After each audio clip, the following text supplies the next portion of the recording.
Hello, this is going to be a vulnerable share. I know that it's time for me to share a little bit more specifically about how I came into this work and want to share my story with you. So, the last 4 years I've been in a relationship that turned pretty toxic. And it really started as this, too good to be true, sort of fairy tale-esque beginning to the relationship.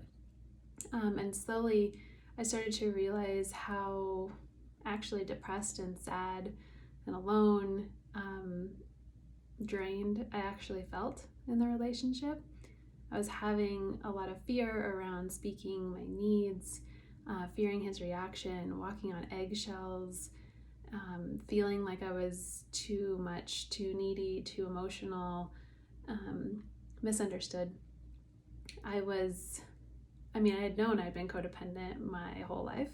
Grew up in a very codependent family, took on that role, and I didn't realize necessarily how it was playing out in our relationship. So it wasn't until these patterns mixed with some manipulation and what I can see now as manipulation and gaslighting from his side that the relationship really took a couple of intense nosedives. And I was just feeling so hopeless. I was feeling that, despite the therapy that I was doing for myself and for him, and the self-help books I was reading and the podcasts I was listening to, and I was taking courses on attachment styles and trying to learn my love language and all of the things that I thought would help the relationship. I was doing all these things and I was still feeling incredibly hopeless. And it just kept becoming clear that he was not meeting me halfway. And we were fighting to this extent of, the intensity just kept getting worse and worse. And I really saw myself becoming a woman that I didn't like, a woman that I had never, thought in a million years that I could become. And it was in that moment that I knew I couldn't continue. And leaning on some really close girlfriends of mine, I was able to start to slowly accept the reality of what was happening, starting to see some of the red flags, and ultimately made the decision to leave. And I don't know if I would have had the strength to do that without those mirrors and that how they reflected to me my strength and what was happening. So I'm so grateful for you all, and you know who you are. Thank you for holding my hand through that, because it was the hardest thing I've ever had to do in my life. In leaving and holding that boundary and maintaining that boundary as the backlash got really intense was very fucking hard. It was the first major boundary I have set in my life, probably the biggest one. And with each boundary that I set, I could see more clearly just how toxic the situation was that I had gotten out of. And my anxiety, despite kind of the toughness of the situation and the heartbreak and the layers of betrayal that I was feeling, my anxiety was lifting. I was alone and single now, but I felt more alone while I was in the relationship. So it was this sense of freedom, this sense of, coming home into myself. And I was able to really start objectively looking at the situation and the relationship and really seeing reality for what it was. It was almost like now that the fog was lifted, I couldn't be in denial anymore. And I saw how long I held on to the potential of him being the partner that I fell in love with in the beginning, and the potential for our relationship to get back to what it was in the beginning, and how much I had just put into that dream and allowed that to keep me in this potential land where I was not accepting reality of the situation that I was actually in. And once I could finally see that and see how long I'd been holding on to hope, I really had a lot of clarity around my intuition and how along the way there had been the red flags, and I had had those moments of knowing in my body that things weren't adding up. I just wasn't listening to them. I was able to really see my codependency and heal that part of me that had been so broken for so long. And I had this empowerment on a level that I had never felt before. It was like this understanding of how you care for your inner child and how you care for yourself, and almost like a lioness protecting her cubs. Like, it was that level of fierceness of not accepting any more bullshit, and definitely not abandoning her again, because she had been trying to talk to me and I had just been, shushing her down. And I learned how to sit with her and comfort her and be with her and allow her to express the pain that she was feeling. And I didn't need any of my old self-numbing behaviors because it wasn't scary anymore.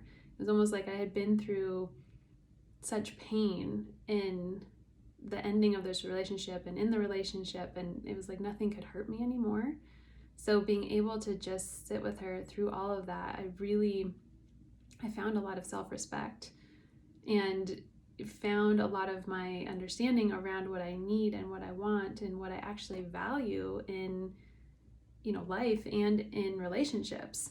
And people throw around this term of self-love pretty consistently, but this was like a level of, I don't just love myself, I fucking respect myself.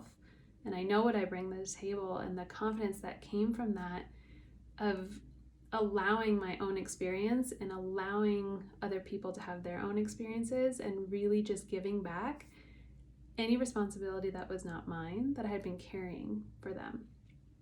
I was super clear on what my triggers are, what my responsibilities are, how my traumas show up in relationships when I get triggered.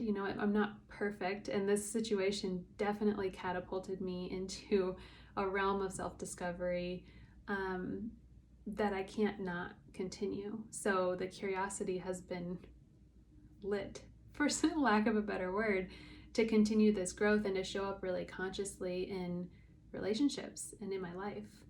And one of the other beautiful things that happened through this experience was I actually felt what it was like to be held and to receive.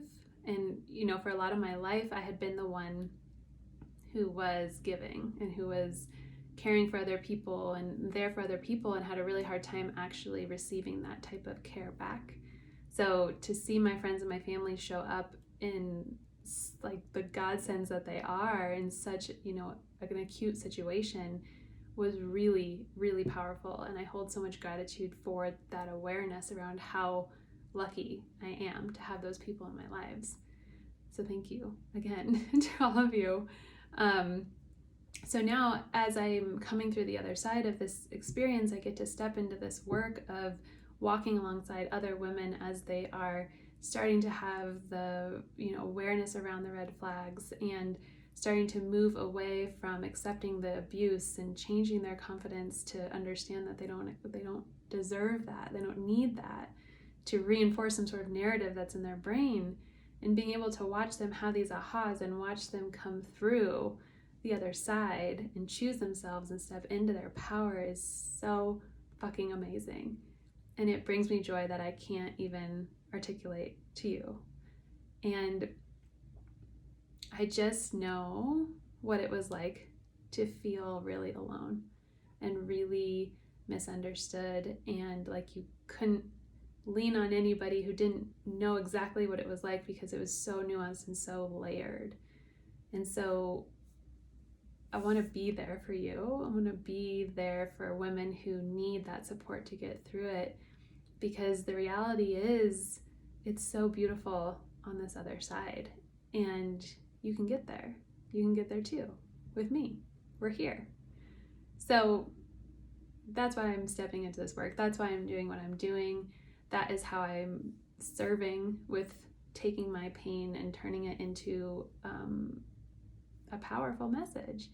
And I just, if this resonates with you, please comment below. Please send me a message, a DM. If this would resonate with someone please send it to them so they know that they're not alone. And I just really thank you guys for listening, for being here, for supporting the journey. And I'm here